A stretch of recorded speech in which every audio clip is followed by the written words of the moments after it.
বন্ধুরা, মাধ্যমিক পরীক্ষা শুরু হতে না হতেই আজব আজব কাণ্ড সামনে আসছে। এক সাংবাদিক একজন ছাত্রকে জিজ্ঞাসা করলো, কিরে ভাই, পরীক্ষা কেমন হলো?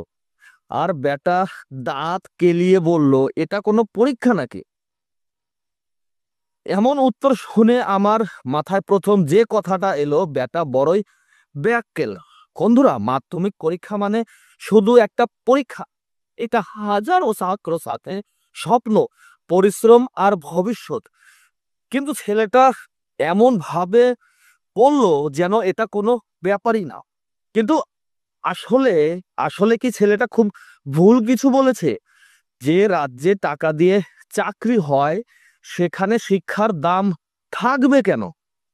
এখানে মেধাবীরা রিক্সা চালায়, অটো চালায়, আলুর চপ বিক্রি করে। তারপর তারপর আমরা দেখি আধার কার্ডের নাম ভুল, রেশন কার্ডে আমার নাম ভূতনাথ, ঠিকানা লিখে দেয় চাঁদনি চক হাসনাবা। এখন বলো, এই রাজ্যের পরীক্ষা আর চাকরির ভবিষ্যৎ কি? এবারের মাধ্যমিকে এটাও দেখা গেছে, বোনের বদলে দিদি পরীক্ষা দিতে এসেছে এবং ধরা পড়েছে।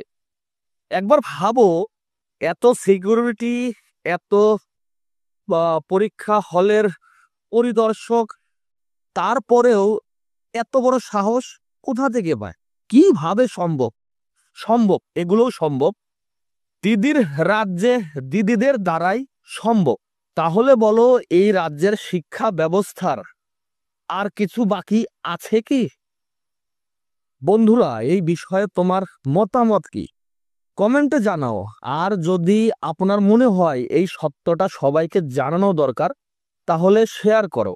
সঠিক শিক্ষার দাবিতে আমাদের আওয়াজ তুলতে হবে। ভালো থাকবেন, সুস্থ থাকবেন, নিজের খেয়াল রাখবেন। নমস্কার।